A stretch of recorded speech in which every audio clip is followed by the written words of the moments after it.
नमस्कार।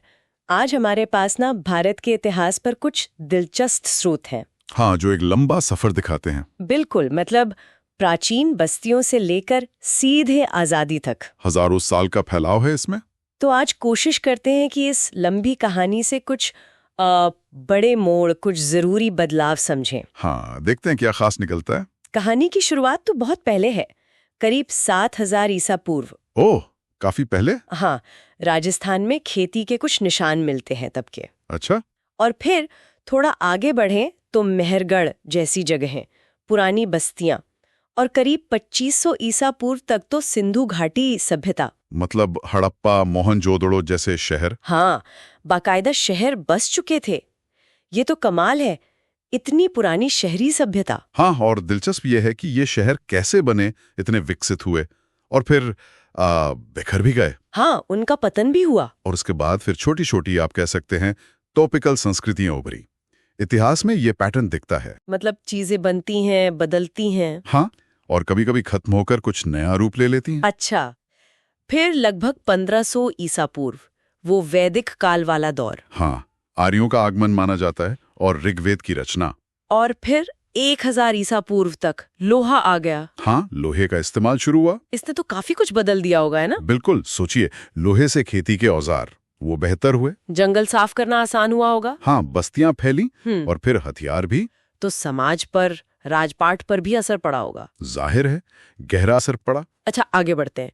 6ठी सदी ईसा पूर्व, ये भी बड़ा महत्वपूर्ण समय लगता है। हाँ, इस समय उपनिषदों की रचना हुई। वो गहरी दार्शनिक बातें। बिल्कुल, और महाजनपद भी बने, मतलब बड़े राज्य। 16 महाजनपद। और हाँ, गौतम बुद्ध और महावीर भी तो इसी दौर के हैं। सही कहा, इसी दौर में। और फिर इन्हीं महाजनपदों में से मगध सबसे शक्तिशाली निकला। और उसी से मौर्य साम्राज्य की नींव पड़ी। हाँ, चंद्रगुप्त मौर्य और फिर अशोक। अशोक का नाम तो बहुत बड़ा है, खासकर वो कलिंग युद्ध 262 ईसा पूर्व के आसपास। हाँ, 262-61 पूर्व। और उसके बाद उनका धम्म का रास्ता अपनाना, वो इतिहास का एक बड़ा मोड़ है। मौर्य साम्राज्य के बाद फिर से छोटे राज्य और फिर गुप्त वंश, लगभग 320 ईस्वी से। हाँ, गुप्त वंश। इसे कई बार स्वर्ण युग भी कहा जाता है। क्यों? मतलब विज्ञान कला में तरक्की हुई शायद। हाँ, कला, साहित्य, विज्ञान, इन सब में काफी विकास हुआ। चंद्रगुप्त द्वितीय, समुद्रगुप्त जैसे शासक थे। और नालंदा यूनिवर्सिटी, वो भी तो इसी समय बनी थी ना। बिल्कुल, कुमारगुप्त प्रथम के समय में एक बड़ा शिक्षण केंद्र था वो। पर क्या ये स्वर्ण युग सबके लिए था? ये अच्छा सवाल है।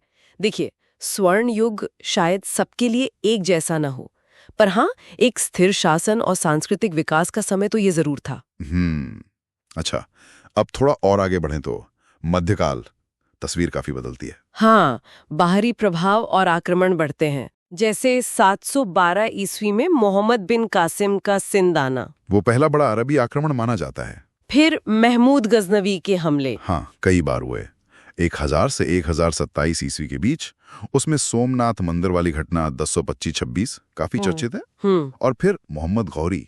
और गौरी के बाद ही दिल्ली में सल्तनत की स्थापना हुई 1206 में। कुतुबुद्दीन ऐबक ने की थी ना। हाँ, गुलाम वंश का पहला शासक। ये दौर तो फिर लगातार उथल पुथल का रहा होगा। सल्तनत में कई वंश आए। बिल्कुल, खिलजी, तुगलक, सैयद, लोदी, सत्ता के लिए संघर्ष चलता रहा।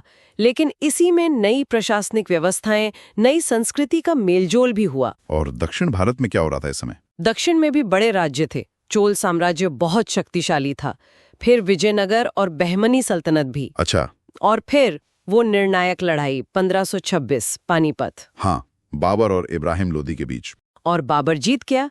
यहीं से मुगल साम्राज्य की शुरुआत हुई। बिल्कुल।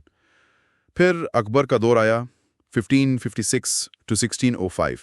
वो काफी अहम माना जाता है। हाँ, उन्होंने जजिया कर हटाया था 1564 में, और भी कई सुधार किए। हाँ, शासन को मजबूत किया, सहिष्णुता की नीति अपनाई, कला को भी बढ़ावा दिया। मुगल साम्राज्य तो फिर शाहजहां और औरंगजेब के समय काफी फैल गया। हाँ, औरंगजेब 1658 to 1707 के समय ये अपने चरम पर था। लेकिन औरंगजेब की कट्टर नीतियों और उनकी मृत्यु के बाद ये तेजी से कमजोर होने लगा। अच्छा, और इसी उथल पुथल के बीच यूरोप से व्यापारी भी आ रहे थे। हाँ, वो तो पहले से ही शुरू हो गया था। वास्को डी गामा 1498 में कालीकट पहुंच गया था। पुर्तगाली। हाँ, फिर डच, फ्रेंच और फिर अंग्रेज। 1600 में ब्रिटिश ईस्ट इंडिया कंपनी बनी। ये कंपनी तो व्यापार करने आई थी ना शुरू में। हाँ, इरादा तो व्यापार का ही था, मसाले, कपड़ा। लेकिन फिर धीरे धीरे वो राजनीति में घुस गए। बिल्कुल। यहाँ की रियासतों की आपसी लड़ाई का फायदा उठाया और 1757 में प्लासी की लड़ाई, वो तो टर्निंग पॉइंट था। हाँ, उसके बाद बंगाल पर उनका कब्जा हुआ और फिर धीरे धीरे पूरे भारत पर। फिर आया 1857 का विद्रोह, जिसे पहला स्वतंत्रता संग्राम भी कहते हैं। हाँ, वो बहुत बड़ा विद्रोह था, हालांकि वो सफल नहीं हुआ, पर उसने अंग्रेजों को हिला दिया। और इसके बाद ही कंपनी का राज खत्म हुआ। हाँ, 1858 में भारत का शासन सीधे ब्रिटिश क्राउन यानी ब्रिटेन की महारानी के हाथ में चला गया। और यहीं से फिर संगठित रूप से आजादी की लड़ाई शुरू हुई। बिल्कुल, कांग्रेस बनी और भी कई आंदोलन हुए। ये लड़ाई फिर लगभग 90 साल चली। और आखिर में 1947 भारत स्वतंत्र हुआ। हाँ, भारतीय स्वतंत्रता अधिनियम पास हुआ। लेकिन बंटवारे के साथ 14 अगस्त को पाकिस्तान बना और 15 अगस्त को भारत आजाद हुआ। तो ये थी हजारों सालों की कहानी कुछ ही मिनटों में। इतने उतार चढ़ाव, इतनी सारी घटनाएं। हाँ, बहुत कुछ हुआ है। क्या मतलब निकलता है इस सब का? देखिए, ये तारीखें, ये घटनाएं, ये तो बस मील के पत्थर है। असल कहानी तो इनके पीछे जो बदलाव हुए हैं उनकी है। समाज कैसे बदला, सोच कैसे बदली, ताकतें कैसे बनी और बिखरी। हाँ, ये बात तो है। शायद सोचने वाली बात यह है कि क्या इतिहास बस एक सीधी रेखा में चलता है या इसमें कुछ पैटर्न है, कुछ चीजें दोहराई जाती हैं। ये दिलचस्प सवाल है। ये जो कालक्रम हमने देखा, ये तो बस एक ढांचा है। असल समझ तो हर दौर की गहराइयों में जाने से ही मिलेगी। ये तो बस एक शुरुआत है।